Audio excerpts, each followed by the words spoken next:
अस्सलाम वालेकुम। अज़ीज़ साल बाद स्टेम स्कूल टेस्ट की प्रिपरेशन के हवाले से आज हम साइंस के पेपर की जो एमसीक्यूज़ हैं उनको हल करने की कोशिश करेंगे। जैसा कि आप जानते हैं कि साइंस का जो ज़्यादातर सवालात होते हैं वो कंसेप्चुअल बेसिस पर होते हैं और हमने कोशिश करनी होती है कि ज़्यादा से ज़्यादा हम टॉपिक क्लियर करें ताकि टॉपिक क्लियर करने के बाद उससे मुतालिक जितने भी सवालात आएँ वो हमारे ज़हन में आ सकें और हम उनके मुतालिक जो है आसानी से ख़ुद भी लिख सकें और उसके मुतालिक जितने भी एमसीक्यूज़ आएंगे उनको हल कर सकेंगे। चीज़ की बनी हुई है, आप इस सवाल को देखेंगे तो हमारे पास जो होगा, हमने पौधे का जो सेल है उसके ऊपर गौर करना है कि पौधे की सेल वाल जो है वो किस चीज़ से बनी है। ऑप्शन हमारे पास चार है। एक हमारे पास है सेल मेम्ब्रेन, दूसरा हमारे पास है सेलुलोज, तीसरा हमारे पास है प्रोटीन, ऑप्शन नंबर डी हमारे पास है फैट्स।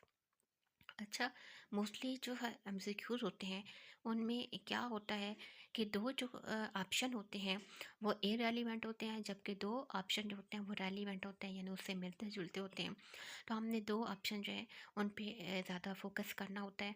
आप यहाँ पर देखें तो option number C and option number D जो है वो हमें कुछ इररेलेवेंट लग रहे हैं।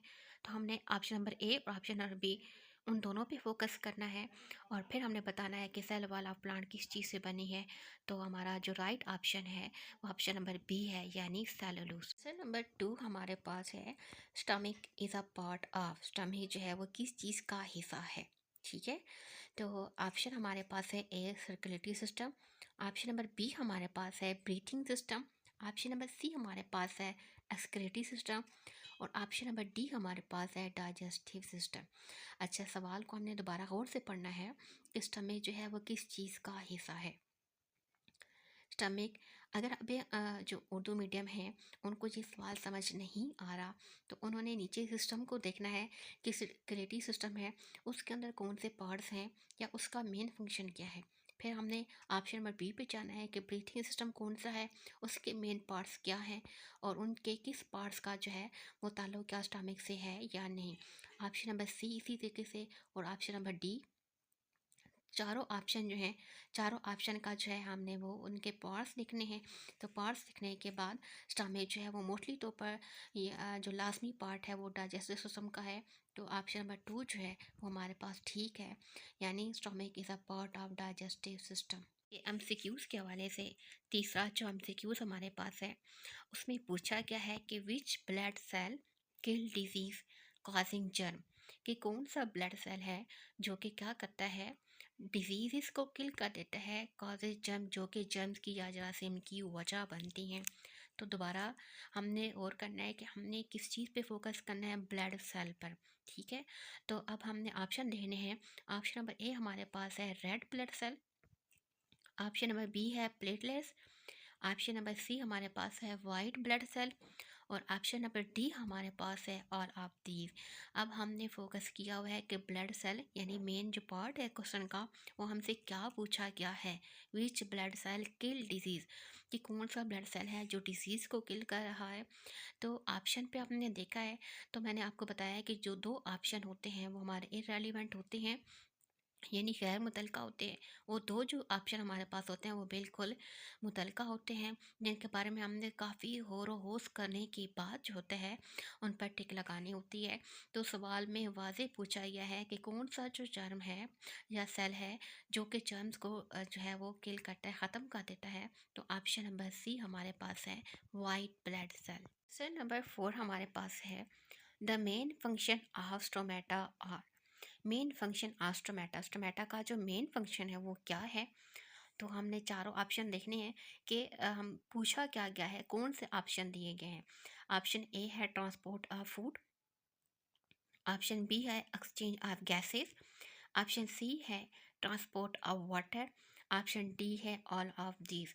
अगर स्टोमेटा का जो टॉपिक है उसको ध्यान में रखा जाए तो मोस्टली तौर पर इस टॉपिक के अंदर जो है वो सारे पार्ट्स आ जाते हैं, लेकिन सवाल पूछा गया the main function of stomata. अब बहुत से बच्चे जो हैं वो सारे ऑप्शन पढ़ने के बाद ऑल ऑफ दीज पर जो है वो क्लिक कर देते हैं। तो आपने सवाल पे फोकस करना है कि सवाल का जो मेन पार्ट है उसमें हमने क्या बताना है, the main function of stomata. तो हमने स्टोमेटा का मेन फंक्शन बताना है, उसका मेन फंक्शन है, ऑप्शन हमारे पास है B exchange of gases. Five है an animal cell has, an animal cell has कि एक एनिमल का यानी एक जानवर का जो सेल है वो क्या है, यानी एनिमल जानवर के सेल में क्या पाया जाता है। ऑप्शन की तरफ हम जाते हैं। ऑप्शन नंबर ए हमारे पास है सिंगल वैक्यूल, ऑप्शन बी हमारे पास है टू वैक्यूल, ऑप्शन सी हमारे पास है मैनी वैक्यूल, ऑप्शन डी हमारे पास है नो वैक्यूल। अब आपने एनिमल सेल को जो है वो ज़हन में रखना है। एनिमल सेल के अंदर कितने वैक्यूल्स पाए जाते हैं, तो उसके अंदर है मैनी वैक्यूल्स। तो ऑप्शन हमारे पास है सी ठीक। 6 है chlorophyll is a pigment whose colour is, chlorophyll जो है वो एक पिगमेंट है जिसका कलर, तो अब हमने यहाँ पर कलर बताने हैं। तो अब आपने ये ध्यान में रखना है कि क्लोरोफिल जो होता है वो कहाँ पर पाया जाता है। तो मोस्टली जो है ये जो प्लांट है पौधे उसका हिस्सा है, और पौधे मोस्टली जो होते हैं बल्कि होते ही ग्रीन है। तो ऑप्शन हमारे पास है A red, B blue, C green, D yellow. तो chlorophyll is a pigment whose colour is, तो ऑप्शन सी हमारे पास ठीक है, वो है ग्रीन। नंबर 7 है chromosomes are present in, chromosome कहाँ पर पाए जाते हैं या कहाँ पर हाजिर होते हैं। ऑप्शन ए हमारे पास है क्लोरोप्लास्ट, ऑप्शन बी हमारे पास है न्यूक्लियस, ऑप्शन सी हमारे पास है सेल वॉल, और ऑप्शन डी हमारे पास है वैक्यूल। तो अब हमने क्या करना है कि क्रोमोसोम्स को जो है वो ज़हन में रखना है कि क्रोमोसोम्स का जो मेन पार्ट है या मेन फंक्शन है वो कहाँ पर होता है या कहाँ पर वो रोल प्ले करते हैं। तो क्लोरोप्लास्ट में देखें, न्यूक्लियस में देखें, सेल वॉल में देखें या फिर वैक्यूल में देखें। तो चारों की जो डेफिनेशन है उनको हमने ज़हन में रखना है, और ज़हन में रखने के बाद फिर हमने देखना है कि सवाल में हमसे क्या पूछा जा रहा है और हमने किसका जवाब देना है। तो क्रोमोसोम्स आर प्रेजेंट इन, तो क्रोमोसोम जो होते हैं वो ऑप्शन बी यानी न्यूक्लियस में पाए जाते हैं। क्रोमोसोम का जो मेन पार्ट है या मेन फंक्शन है वो न्यूक्लियस के अंदर होता है।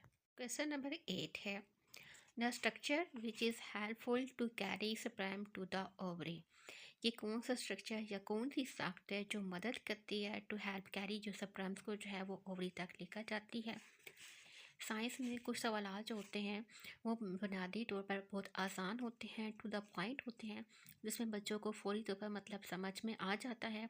लेकिन कुछ सवाल ऐसे होते हैं जिनको समझने के लिए उनको थोड़ा सा उन पे फोकस करना पड़ता है, और कुछ मसाइल जो हैं वो उर्दू मीडियम स्टूडेंट्स के लिए बनते हैं क्योंकि उन्होंने उर्दू में जो है वो पढ़ा होता है, तो उनको स्टेटमेंट की समझ नहीं आती।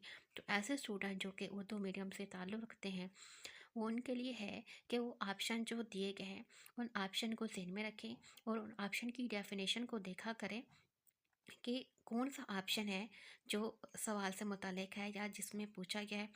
तो ऑप्शन हमारे पास ए है pollen tube, option number B है स्टिग्मा, ऑप्शन नंबर सी हमारे पास है स्टाइल, और ऑप्शन डी हमारे पास है ओवरी। ठीक है, तो आपने क्या करना है, पहले अपने सवाल को गौर से पढ़ना है।